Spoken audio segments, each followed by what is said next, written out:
માપે માપે હાલવાની જરૂર છે બાપુ. અખિલ બ્રહ્માંડનો માલિક કીડીથી માંડીને હાથી સુધી બધાના પેટ ભરે છે ને આપણા નહીં ભરે. કોઈ કહેતું હોય કે હમણાં અમારે એક ભાઈ હતા ને એ મને કહેતા હતા આપણા મોદી સાહેબ વડાપ્રધાન. જો ભાઈ રાજકારણનો મારો વિષય નથી, આ તો વડાપ્રધાન અત્યારે છે એટલે કહું. એ મને કહેતો મને કે આપણા મોદી સાહેબ એટલે કે મોદી સાહેબ એની વાત જ. મેં કહું હા એ તો હકીકત જ છે ને, એ તો સારો માણસ હોય તો જ માણસ બે હારે હોય ને. એ કે પણ એમને ઓલરાઉન્ડ એ મને કે એક્સ વાય ઝેડ ગમે એ કામ. મેં કહું હા એ વાત હાજી, ગમે એ કામ એ તો કરી શકે, સત્તા હાથમાં છે. એ કે એમ નહીં ગમે એ કામ. મેં કહું એમ તો કે હા. મેં કહું ડોબું દોઈ દે. એ કે ડોબું જ નહીં દીધું. મેં કહું ઘોડાનું સામાન માંડી દઉં. મેં કહું આંટો મારી આવે. એ કે એવું ન. મેં કહું તો બળદિયા જોડી દઉં, હાથીનો એક આંટો વળી આવે. એ કે શું ભલા માણસ તમે વાત કરો. મેં કીધું ખાટલો આપણે ખાટલો હોય દોરીનો ભરવાનો હોય તો ખાટલો ભરી દે. એવા તો મેં એને કામ ગણાવ્યા. બાકી મારો બાપ મેં કહું અખિલ બ્રહ્માંડનો માલિક છે ને, ઓલરાઉન્ડ તો ઉપર બેઠો ઈ છે, બાકી કોઈ ઓલરાઉન્ડ નથી રામ. હા ઈ રાજ કરવા માટે આવ્યા છે, રાજ કરે. ડ્રાઈવર હોય ગાડી હાંકે, ભજન વાળા ભજન ગાય, ઢોરા સારવા વાળા ઢોરા સારે, ડોક્ટર હોય ડોક્ટર નું કરે, વકીલ હોય વકીલ નું કરે, બધાને કામ આપી દેતા. બાકી બાપુ જેમ આ તમે લો કરો લ્યો અહીં આવો.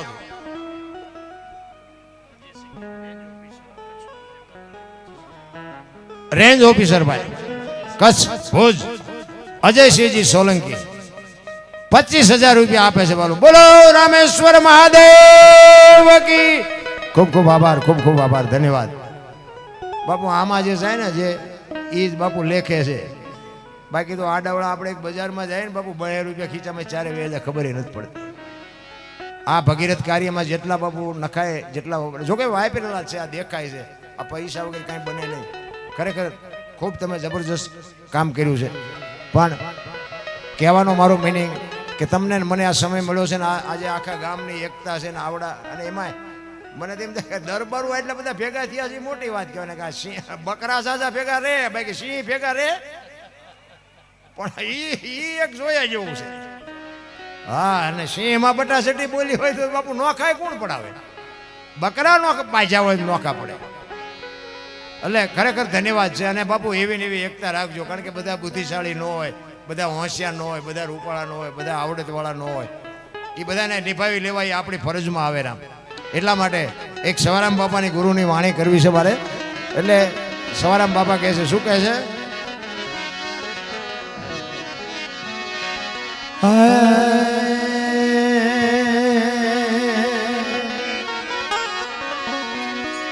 गुरु हमारा गारुड़ी मुझ पर की थी में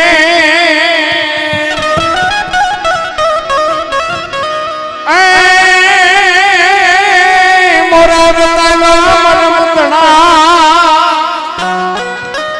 हाथ उतरी गया सब रे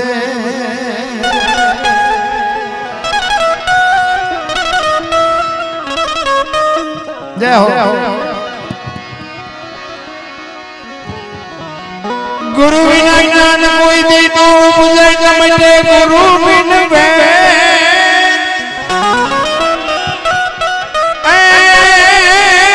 गुरु बिन संशय कोई दी ना मटे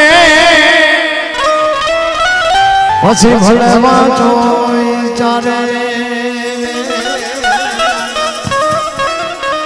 સવારામ બાપા એના ગુરુ મહારાજની વાત કરે છે કે મારા સદગુરુ મને ન મળ્યા હોત તો મારી શું દશા. અને જેટલા જેટલા મહાપુરુષો થયા ને એ સદગુરુના ચરણે જ બોલ્યા છે.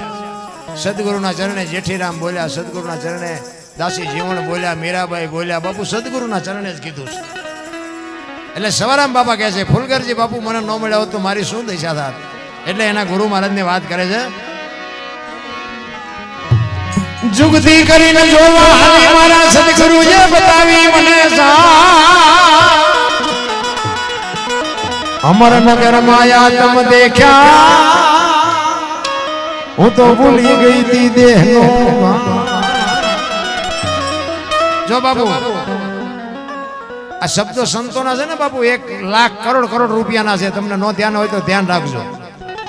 અમરનગરમાં આત્મ દેખ્યા ને ભૂલી ગઈ દેહનું ભાન. અમરનગર ક્યાં આવ્યું બાપુ? અટપટી વાતું છે. એ ઝટપટ નથી સમજાય એવું, પણ એનું મંથન કરો ને બાપુ જીવનનો ઉદ્ધાર થઈ જાય.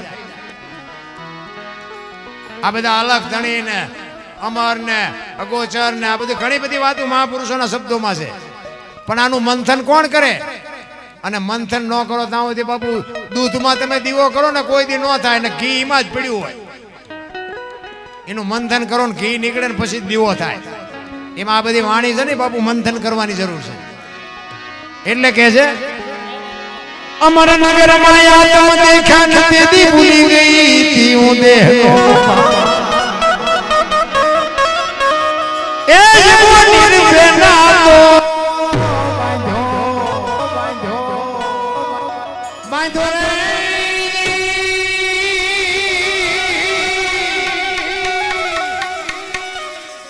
એ મનમાં મારું મનડું રે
દશા મટે ને બાપુ પછી સમજાય. હું દરબાર ને હું પટાલ ને હું કોળે ને હું ભરવાડ ને બધા હોની નાચ ચાલીને બેઠા છે. આપણી ગત ગંગા છે ને બાપુ, ખોળિયા જુદા ને જીવ એક થઈ જાય તો મળદા તો અત્યારે બેઠા થાય. એને ગત ગંગા કહેવાય. તમે જોવો તો ખરા.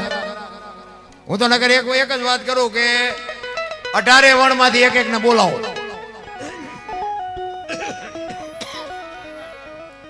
18 વણ માંથી એક ને બોલાવો અને એક હોડીમાં બેહારો અને હોડી દરિયામાં વહેતી કરો અને ખીલી જાય એટલું ફાંકું પાડો. પાણી કાઢવાની મહેનત બધા હરખી કરે. શું કામ? બુડે છે. બુડે પછી એક થાવ તે પેલા થાવ ને પછી દરબારે લાગી જાય કાઢો ને મરશું. એક થવાની જરૂર છે. દેહ દશા જ્યાં સુધી મટે નહીં ત્યાં સુધી સમજાય નહીં.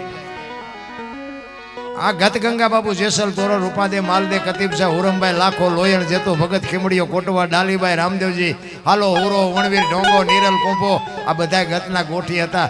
એમાં બધાય હતા. બૈરા હતા, આદમી હતા, અમીર હતા, ગરીબ હતા, હિન્દુ હતા, મુસલમાન હતા, બધાય હતા.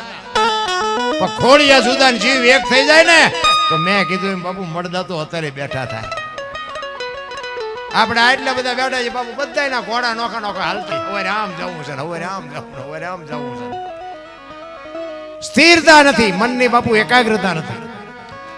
અને એકાગ્રતા વગર બાપુ આ સત્ય કોઈ દી સમજાય જ નહીં. એટલે સવાર આમ કે છે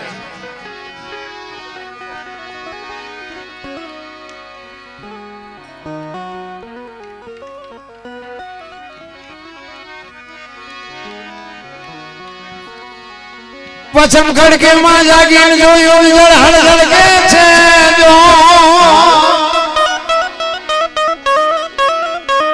ચંદ્ર ભાણ જાવ ઉઠીને આવે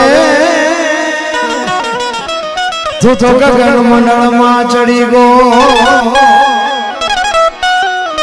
ગગન મંડળ બાપુ મહાપુરુષે આને કીધું દેહ ની જેટલા એ ભજન કર્યા ને બધા બાપુ દેહ ની જ વાત છે, બહાર ની વાત જ નથી.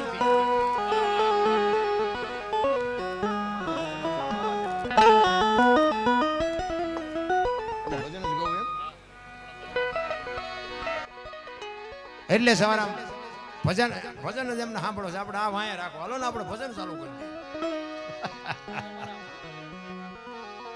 હાલો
દાસી શું તમારી દર્શન કરા એ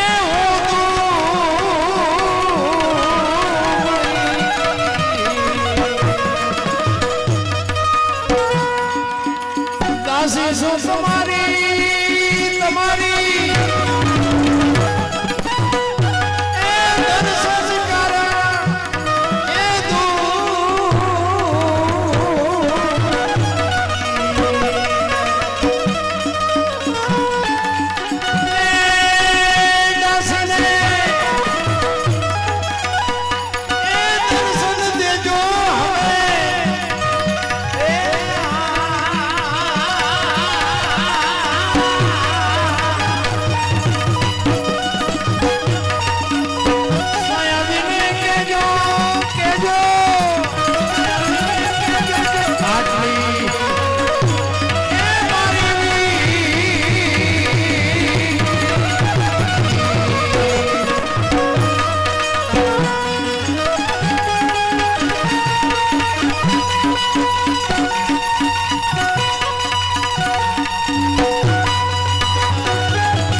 કેરો માનવે